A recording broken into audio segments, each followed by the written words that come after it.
नमस्कार दोस्तों, स्वागत है आपका हमारे YouTube चैनल स्टूडेंट चौपाल में।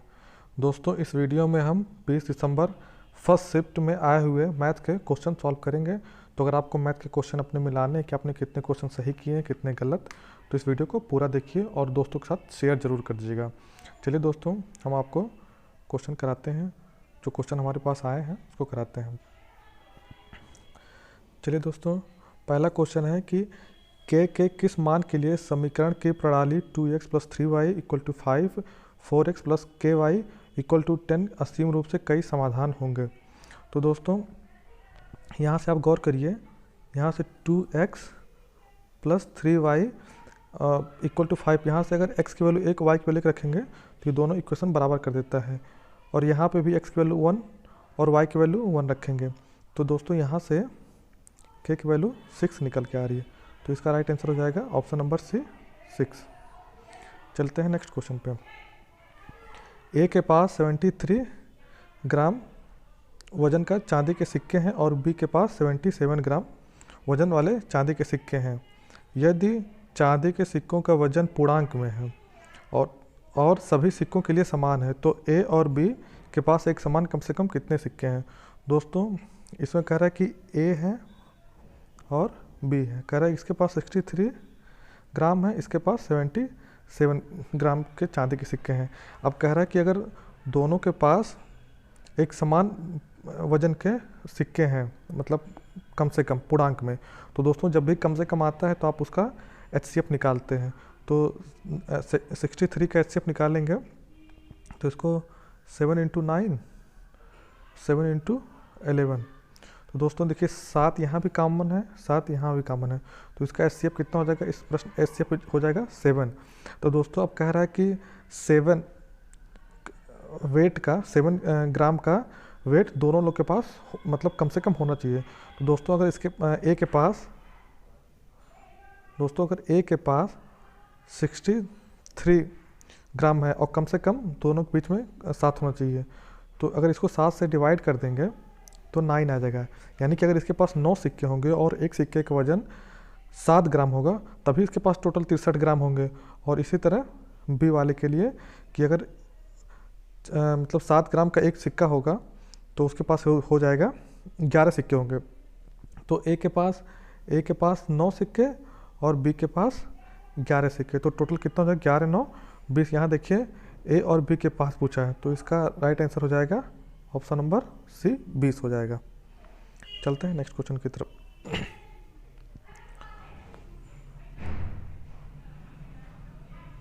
एक लिफ्ट में, ये क्वेश्चन कह रहा है एक लिफ्ट प्रत्येक 65 kg का भार के औसत केवल 6 लोगों को ले जा सकती है। कह रहा है कि एक लिफ्ट है, उसमें 6 लोग जा सकते हैं और उनका औसत वेट होता है 65 kg का होना चाहिए। तो पहले टोटल वेट निकाल लीजिए। तो 65 इंटू 6 कर लीजिए, 6 पंचे 30, 36 और 36 3 39। यानी कि वो लिफ्ट है, टोटल वेट वो 390 किलोग्राम का ले जा सकती है। यदि उस लिफ्ट में 5 लोगों का औसत भार 67.2 है। अब इसका टोटल वेट निकाल लीजिए, 67.2 इंटू 5 कर लीजिए। 5 दूना 10, 5 सत्ते 35, 1 36, 5 छक्का 30, 3 33, तो एक अंक 10 कट गया। यानी दोस्तों 336 kg का टोटल वेट हो रहा है। तो अब ये कह रहा है कि छठे व्यक्ति का अधिकतम भार कितना होगा, तो 390 ले जा सकता है, 536 हो रहा है, तो इसका हो जाएगा अधिकतम भार ये कितना है, 54 kg ले जा सकती है। चलते दोस्तों नेक्स्ट क्वेश्चन की तरफ। Question number 83। ये इनमें से कौन मिश्रित संख्या है।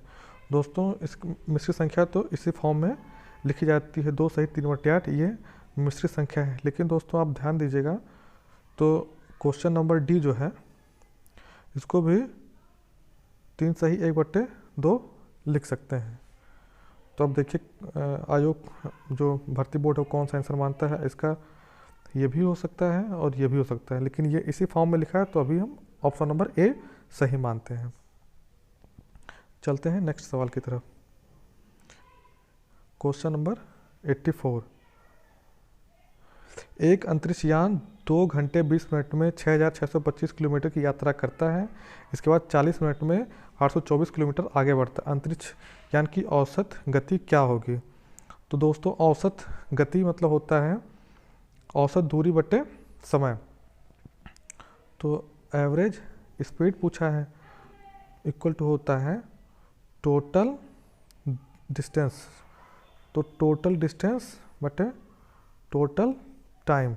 तो दोस्तों टोटल डिस्टेंस इसका कितना हो जाएगा? 6,625 और उसमें 824 जोड़ दीजिए तो 6,625, इसको फिर से लिख देता हूँ, 6,625 प्लस 824 बटे टोटल टाइम। दोस्तों देखिए, आप लोग क्वेश्चन देखिए ध्यान से, 2 घंटे 20 मिनट यहाँ पे है और 40 मिनट यहाँ पे है, तो 40 और 20 ये 1 घंटा होगा, ये तो टोटल 3 घंटा होगा। अब दोस्तों इसको आप सॉल्व करेंगे तो आपका आंसर आ जाएगा 2483। आप चाहे तो इसको सॉल्व कर सकते, देख सकते हैं, इसको जोड़ेंगे 5 4 9 और 2 2 4, 8 6 14 और 1 6 1 7, यानी कि 7 4 4 9 आ जाएगा और 3 से डिवाइड करेंगे तो इतना आंसर आएगा। तो इसका राइट आंसर हो जाएगा ऑप्शन नंबर ए। इसका राइट आंसर हो जाएगा ऑप्शन नंबर ए। चलते हैं नेक्स्ट क्वेश्चन की तरफ। दिए गए व्यंजक का मान कितना है? दोस्तों ये पिक्चर दोस्तों मुझे क्लियर नहीं हो पा रहा है, मैं एक अनुमान से बता दे रहा हूँ। जिस भाई ने ये फ़ोटो भेजे हैं, फ़ोटो उतना अच्छा क्लिक नहीं हो पाया है, तो इस वजह से मुझे उतना क्लियर नहीं दिख रहा है। दोस्तों इसको मैं करने का तरीका बता देता हूँ। इसका जैसे 3 पे क्यूब है तो इसको ऐसे लिख लीजिए, और अंडर रूट है तो इसको 1/2 कर लीजिए। दोस्तों मुझे लग रहा है ये 3 दिख रहा है तो 1/3 कर लीजिए, और ये 1/5 कर लीजिए। तो देखिए ये 3 ऊपर है, ये बटे में, तो ये 3 से 3 कट गया, तो 1/3 पे पावर 1/10, ये 3 है, 3 पावर 1/10 इसका मुझे लग रहा है आंसर होगा। अब देखिए यहाँ पे एक दिया हुआ, ये हो सकता है इसका आंसर हो। अगर वो 3 होगा तो 3 पावर 1/3 आंसर होगा। अब 2 होगा तो आप लोग इसी तरह कर लीजिएगा। ये देखिए दोस्तों, एक रीजनिंग का इसमें सवाल आ गया, मैं बता देता हूँ। मैच्योरिटी शब्द के अक्षरों का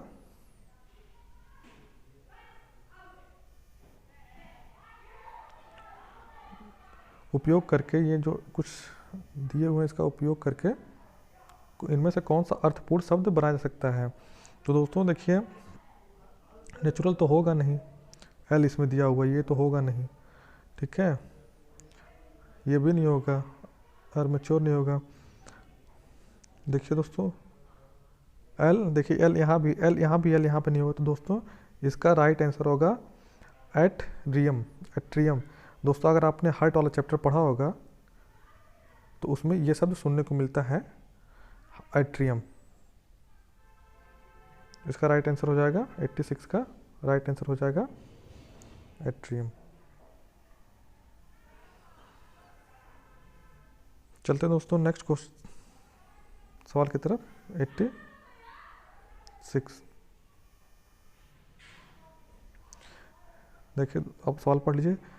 जी उत्तर की ओर 20 किलोमीटर चलता है, तो जी मान लीजिए उत्तर नॉर्थ की ओर 20 किलोमीटर जाता है। वह बाईं ओर मुड़ जाता है और 40 किलोमीटर जाता है, बाईं ओर मुड़ के 40 किलोमीटर जाता है, 40 किलोमीटर हो गया, ठीक। पुनः वह बाईं ओर मुड़ता है और 20, अब यहाँ से 20 किलोमीटर आया ये, ठीक, ये 20 किलोमीटर ये पूरा, ठीक।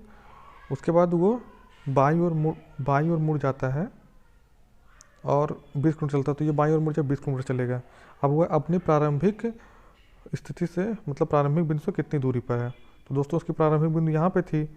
अब देखिए ये पूरा वैल्यू इसका 40 है और ये आधा 20 चल चुका, तो ये 20 बचेगा, तो इसका राइट आंसर 20 हो जाएगा। इसका ऑप्शन नंबर ए हो जाएगा 20। ये देखिए, ये दोस्तों ये भी रीजनिंग का प्रश्न आ गया है, मैं आपको बता दे रहा हूँ। निम्नलिखित 4 विकल्पों में से एक का चयन कीजिए जो दूसरी जोड़ी को दिए गए पहली जोड़ी के समरूप बनाता है। तो दोस्तों इसको ध्यान से देखेंगे, सी ए सी यहाँ पे है, सी ए सी यहाँ पे, यानी कि इसको उल्टा किया गया है। फिर यहाँ देखिए टी यू एस है तो एस यू टी कर दिया गया है। तो आप लोग भी दोस्तों इसको उल्टा कर दीजिए, बी यू जेड है तो Z U B, R E Z, R E Z. अब देखिए दोस्तों इस तरह कोई ऑप्शन आपको मिलेगा, देखिए यहाँ पे है ऑप्शन नंबर सी इसका राइट आंसर हो जाएगा। देखिए दोस्तों डायरेक्शन से कई प्रश्न आ चुके हैं। एक कुत्ता दक्षिण दिशा की ओर 20 मीटर भागता है, तो दक्षिण दिशा की ओर 20 मीटर एक कुत्ता भागता है, वह बाईं ओर मुड़ता है और 10 मीटर भागता है, ये 10 हो गया, ये 20 मीटर भागा था, ठीक। फिर वह दाईं ओर मुड़ता है, फिर वो दाईं ओर मुड़ता है और दौड़ने लगता है। अब कुत्ता किस दिशा में है? अब दोस्तों देखिए कुत्ता यहाँ से आया था, यहाँ गया, यहाँ गया। अब देखिए दोस्तों ये यहाँ से होता है ये दक्षिण पूर्व, ये दक्षिण पूर्व होगा, लेकिन दोस्तों यहाँ पे दक्षिण पूर्व कोई ऑप्शन नहीं है, तो आप इसका राइट आंसर हो जाएगा डी, ये दक्षिण दिशा में होगा। यहाँ दक्षिण पश्चिम, दक्षिण पश्चिम इस साइड होगा दक्षिण पश्चिम, तो ये होगा नहीं, तो इसका राइट आंसर डी हो जाएगा।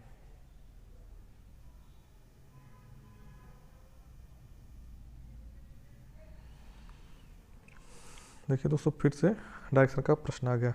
एक बच्चा जो पूर्व दिशा में था, वो जैसे कोई बच्चा है मान लीजिए पूर्व, ये मान लीजिए पूर्व दिशा में यहाँ पे है, ठीक।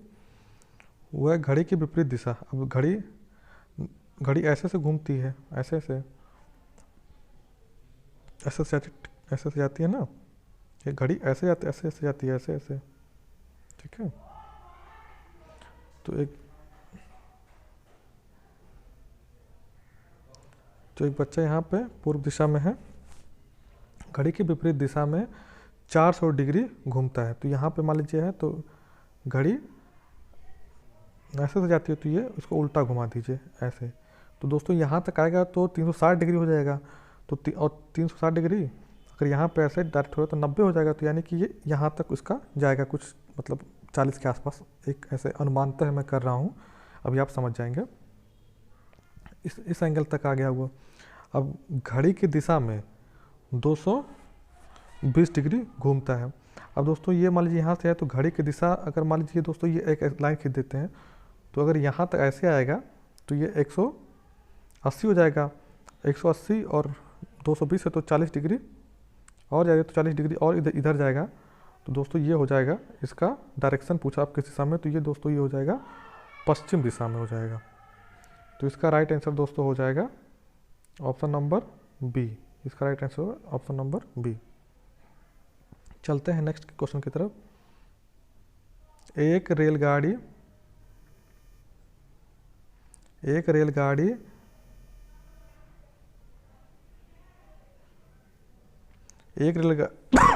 सॉरी दोस्तों, एक ही दिशा में जाते हुए दो ट्रेनें प्लेटफॉर्म पर खड़े एक व्यक्ति को कम से 15 सेकंड और 25 सेकंड में पार करती हूँ, एक दूसरे को 28 सेकंड में पार करती हूँ, उसकी गति का अनुपात क्या होगा?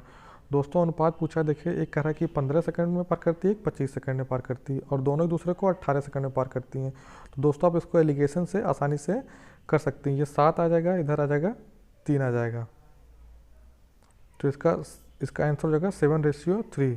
दोस्तों अगर आपको एलिगेशन नहीं आता है तो हमारे चैनल को सब्सक्राइब कर लीजिए, हमें कमेंट करिए, हम ये चैप्टर आपको जल्द ही पढ़ा देंगे। बस ये लोग आप लोग सब्सक्राइब करना मत भूलिए, अपने दोस्तों के साथ भी शेयर करिए, ताकि आप लोग जब ज़्यादा कमेंट करेंगे तो हम वो चैप्टर तुरंत पढ़ा देंगे आपको। तो देखिए दोस्तों यहाँ पे है ऑप्शन नंबर डी, इसका राइट आंसर हो जाएगा 7:3। दोस्तों रोहित, रोहन और रानी 3 दोस्त प्रशासनिक कार्यालय में अपने फीस के भुगतान के लिए कतार में खड़े हैं। रोहित कतार के आरंभ से 9वीं पोजीशन पे खड़ा है, रानी अंत से 14वीं है, और रोहन और रानी के बीच में 4 छात्र हैं, रोहित के बीच में 5 छात्र हैं, और अगर रानी आरंभ से 20वीं जगह पर है तो कतार में रोहन का स्थान क्या है? दोस्तों आप इसको देखिए, कह रहा है कि रोहित कतार के आरंभ में 9वीं जगह पे, मान लीजिए ये कतार है, यहाँ यहाँ रोहित है, ठीक, यहाँ रोहित है, ये 9वीं पोजीशन है। रानी मान लीजिए यहाँ या रानी नीचे से मान लीजिए लाइन यहाँ पे 14वें स्थान पे है रानी है। अब कह रहे कि रानी 14वें स्थान पे है। रोहन और रानी के बीच में 4 लोग हैं, रानी है तो 1 2 3 4, अब 4 लोग इनको यहाँ पे रोहन हो गया, ठीक, ये रोहन हो गया। रोहन और रानी के बीच में 4 लोग हैं और इन लोग के बीच में 5 लोग हैं, ठीक, इनके बीच में 5 लोग हैं। अगर रानी आरंभ से 20वीं जगह पर है तो कतार के अंक से रोहन का, अब देखिए रोहन का कतार के अंक से पूछा है तो कतार के अंक से रानी 14वें स्थान पे है, ये 15वें होगा, ये 16वें, ये 17वें, ये 18वें, ये 19वें। तो दोस्तों इसको आप ऐसे निकाल सकते हैं, ये आपको आरंभ से कंफ्यूज करने के लिए दिया हुआ है। तो रोहन का हो जाएगा अंत से 19वां स्थान हो जाएगा, ये सही हो जाएगा। तो दोस्तों हमारे ये क्लास आपको कैसी लगी, आप आंसर सभी लोग मिला लीजिए और प्लीज़ हमें कमेंट करके बताएं कि आपने कितने क्वेश्चन किए हैं, कितने सही आ रहे हैं, कितने गलत आ रहे हैं, ताकि हम एक उचित आपका कट ऑफ बता सकें आपको। और सभी लोग वीडियो को शेयर कर दें ताकि सभी लोग जल्दी से मिला के, और आप लोग कमेंट करना मत भूलिए, कमेंट करिए कि आप लोग कितने क्वेश्चन अटैम्प्ट किए हैं, ताकि हम जल्द से जल्द एक कट ऑफ की वीडियो लेके आएँ। तो चलिए दोस्तों मिलते हैं फिर नेक्स्ट वीडियो में, तब तक के लिए धन्यवाद।